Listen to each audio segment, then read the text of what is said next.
So I would like to go into Surya Namaskar together with you, SunSalutes. It's the basic movement in the yoga. It loosens up the body.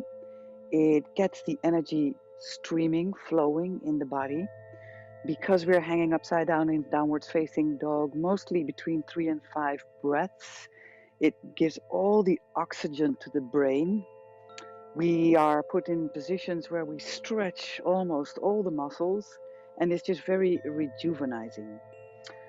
In the beginning, it's all right to just copy the postures as you see them, but as you might grow your curiosity about doing the alignment a little bit more in precision, this is how this video will serve you in that sense, because I see often people lacking information about how the alignment is really being done.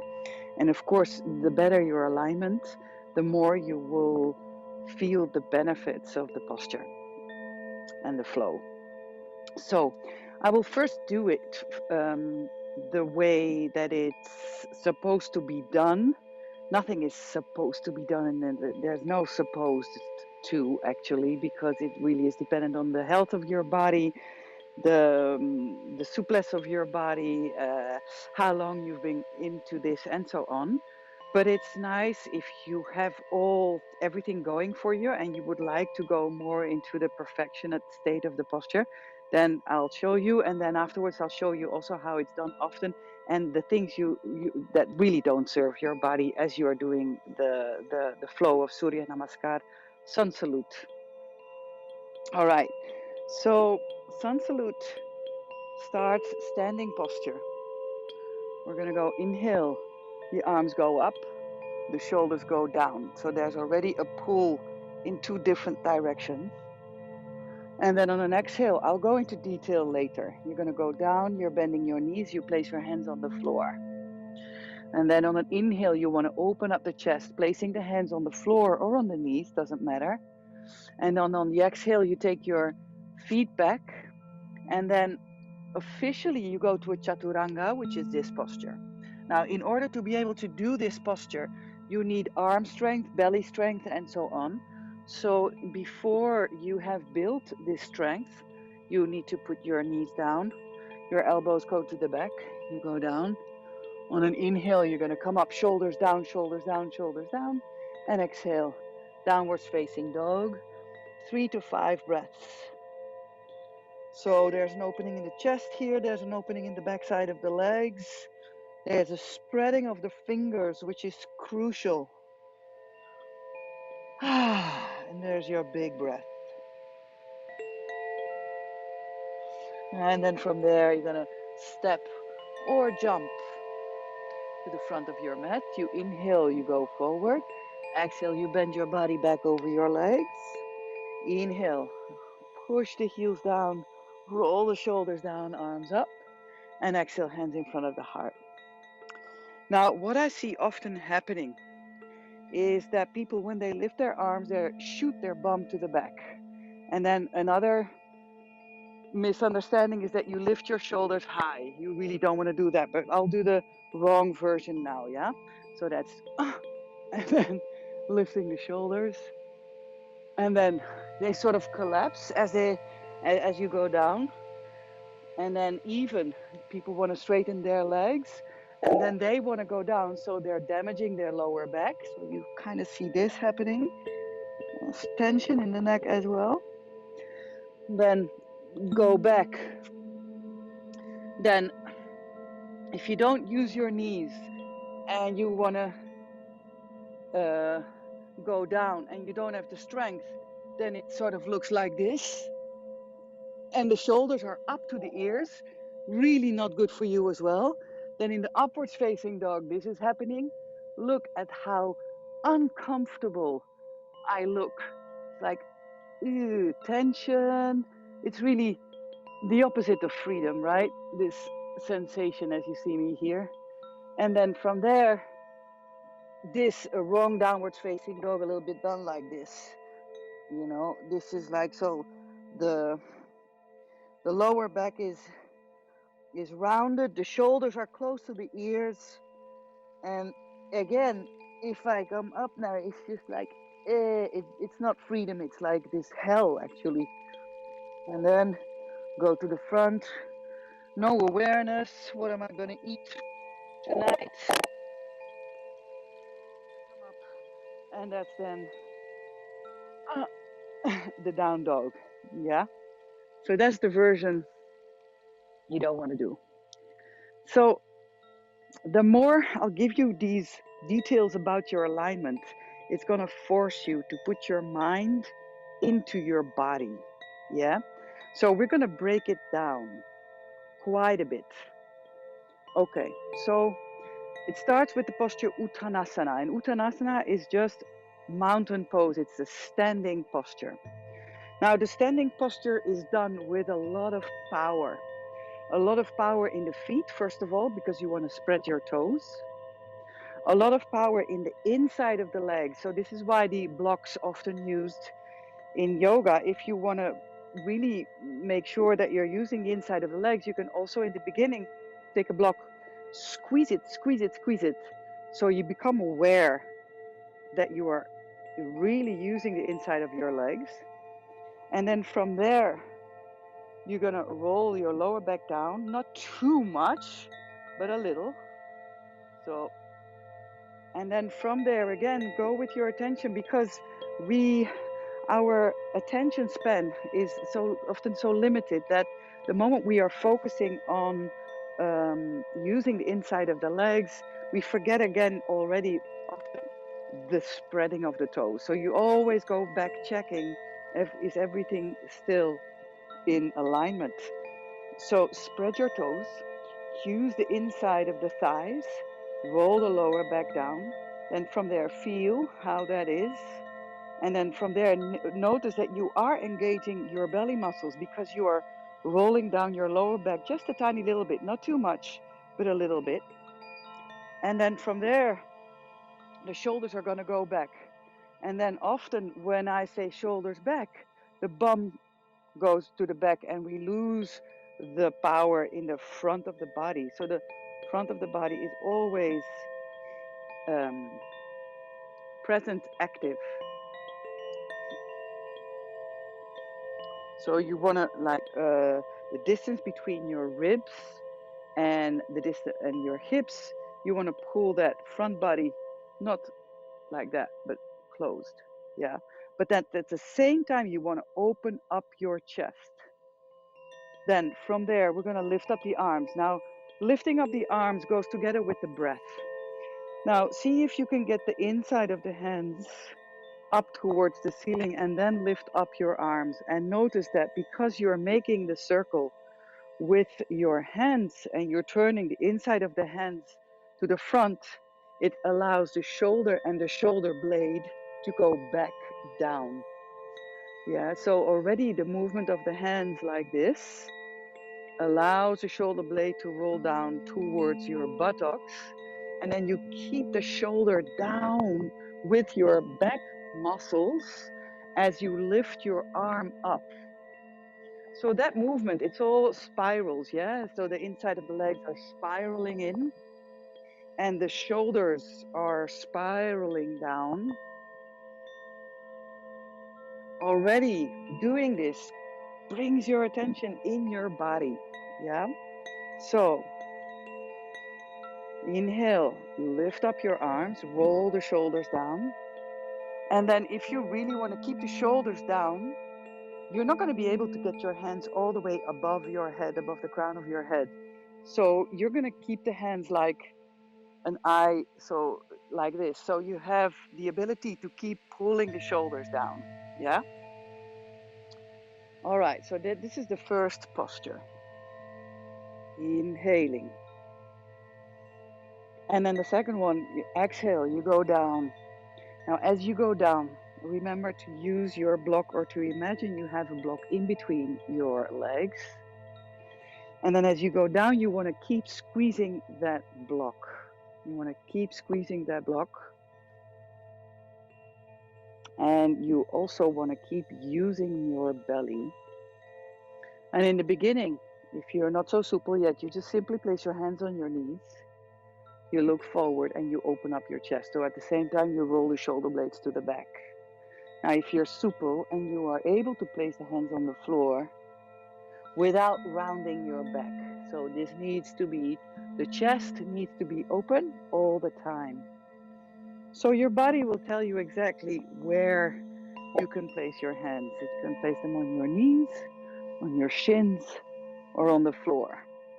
Now, often what happens in the muscles, with the working of the muscles, the moment you place your hands on the floor, you lose your power in the inside of the legs and your belly and your perineum. You don't want to lose that power. So you want to be super aware all the time when you place your hands on the floor or wherever, that this inside of the legs is activated, belly is activated, perineum is closed. Yeah? And then on an exhalation, you're going to bend over your legs. Keep the perineum active, keep the belly active, keep the inside of the legs active. And then from there, place your hands on the floor. And then you're going to bring your feet to the back. So this is the plank version. Now, plank, if you want to do it correctly, often what happens is that in plank as well, the shoulders come way up. So you want to be able to roll the shoulders to the back in your plank, but this is only possible if you engage your core. Yeah. So often when you see yourself lifting your shoulders up, it is simply a sign that you're not using your core muscles enough, because what is not being done here needs to be done here. Yeah.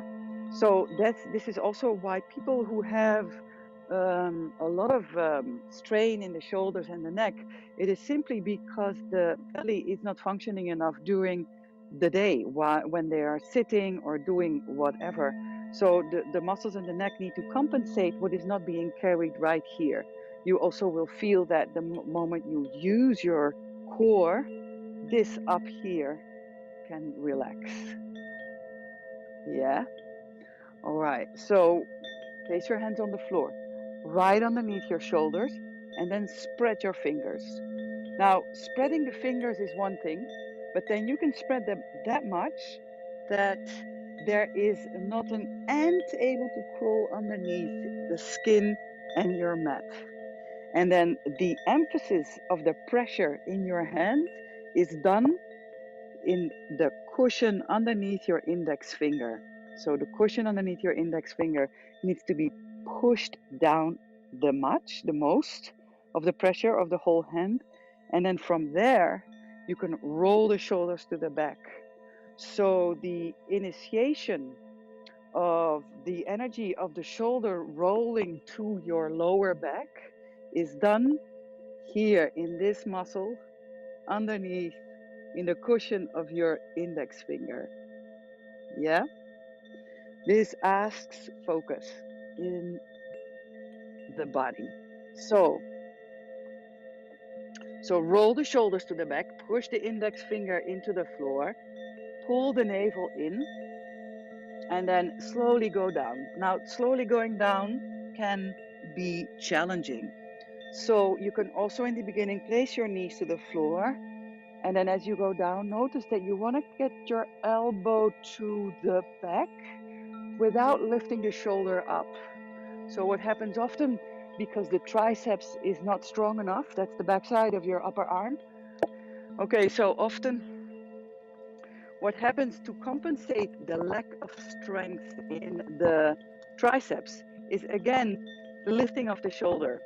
So you want to train your triceps, and I'll make some exercises separately from this to train different parts of the body in a very focused way.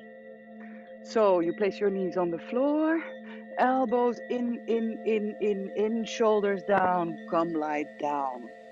Now in the beginning I would suggest that you just keep your whole body on the floor and you just lift your arms and your legs. Now, as you're lifting your arms and your legs here, again, it is done with the front body short. Yeah, so it's not like you're opening up, lifting the arms and the legs like this. No, it is a turning the lower back towards the heels. That makes that the belly is engaged, it's lifted. And then the shoulder blades are pulled towards each other. The pinkies are towards the sky. And you really want to pull the shoulder blades towards each other. So if you do that in a correct way, you feel that the triceps is also being engaged a lot. So lifting, breathing. And the whole breathing story is another story which I'm going to get into later.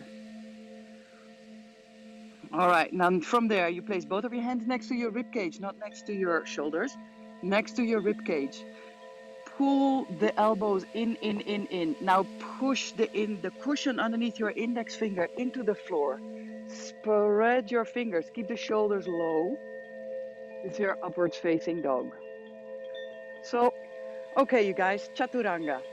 The proper Chaturanga is this.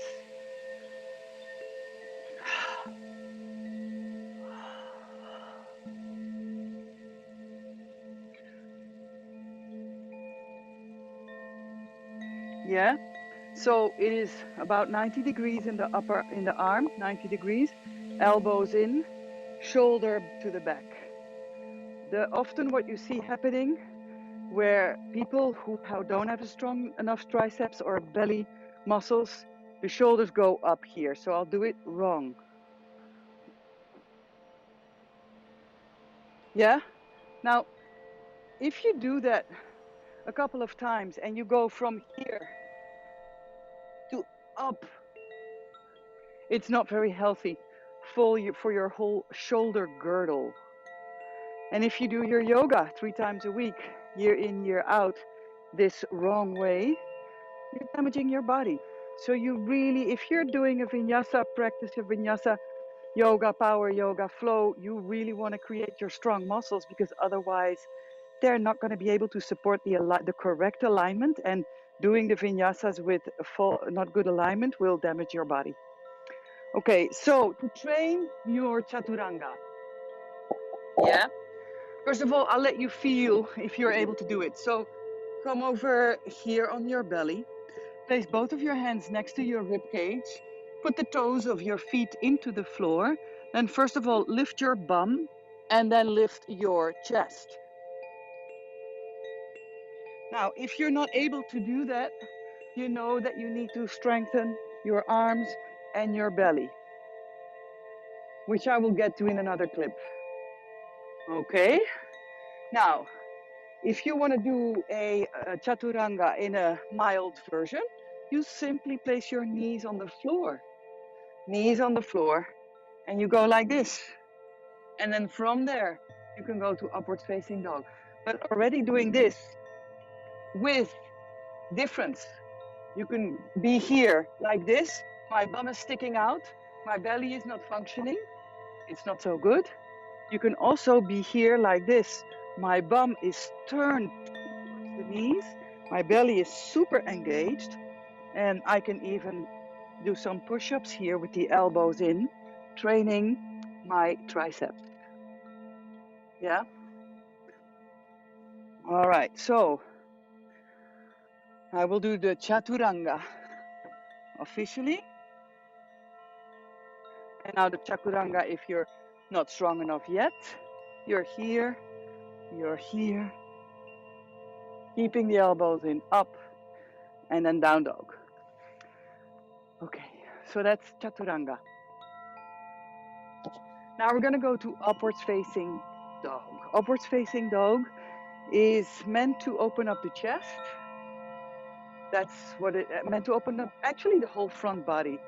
So your groin, the iliopsoas, going from your spine toward the femur bones, inside the hip, and then also the quadriceps. So it's opening up the whole front body. Now, if we are doing this by just simply not in awareness, just flapping open, we're damaging the lower back. So in order to protect the lower back, we again want to engage the muscles. Engage the muscles of the belly in order to be able to turn the lower back down. And then, really important, activating the inside of the legs. Activating the inside of the legs. Spreading your toes. like separating the big toe from the other toes, is already a very good start to become really aware that you are activating your inner thighs. Okay, so upwards facing dog. You're having your hands next to your rib cage, spreading your fingers. Push the cushion of your index into the floor. Pull in your shoulders. Pull in your elbows. Yes. All right, then from here, spread your toes. Push your pubic bone into the floor. Yeah. Activate your inner thighs. And then from there, push on your hands. Keep the shoulders down, down, down, down, down. And feel until where you can go. This is opening up the groin, the front side of the hips, such a nice feeling. Shoulders to the back. So that's a healthy upwards facing dog. Now, as you can see, I have a scarf. I broke my back. I have a metal pin in my back. I cannot bend, which is connecting 5 vertebrae in my spine, in my spinal column. So I cannot do back bends very well simply because the metal does not bend. Yeah. But that is not, I can do a normal upwards facing dog, but I would like to go way further, of course, like everybody, but that's for me not possible. Still, you can do it with the good alignment, and your body will get you a little further year by year if you have a healthy back. And then from there, we're gonna go, oh yeah, just to finish. So upwards facing dog, and if you really want to extend it, you can lift your knees. Lift your knees, roll the shoulder blades to the back, keep rolling your lower back towards your heels. Spread your toes, pull the shoulder blades together. Keep pushing the index finger into the floor because you push your index finger into the floor, it's going to help you pull the shoulder blades towards each other to the back. Your neck is free, your jaw is open. And then from there, down dog. Now downwards facing dog after upwards facing dog is just such a great feeling. All right. Downwards facing dog. It's got its separate story as well. Downwards facing dog is a V shape. When it's done correctly, it looks like this.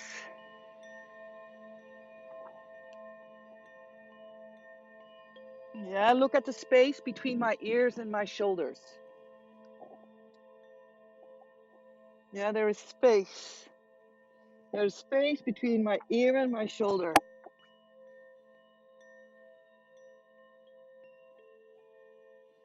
There's an opening in the chest. And in the beginning, you will be like this. It's fine. And after a couple of months or years, your heels will be going to the floor. But that can take a little time. Yeah.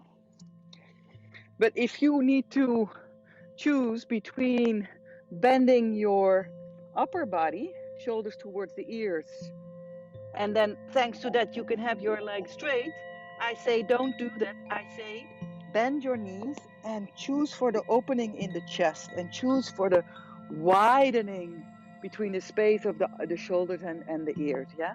So you want to first start opening this, and then with time your hamstrings and your calves will open up, but that's less important. Okay. The magnetics in your upper body during downward facing dog are crucial.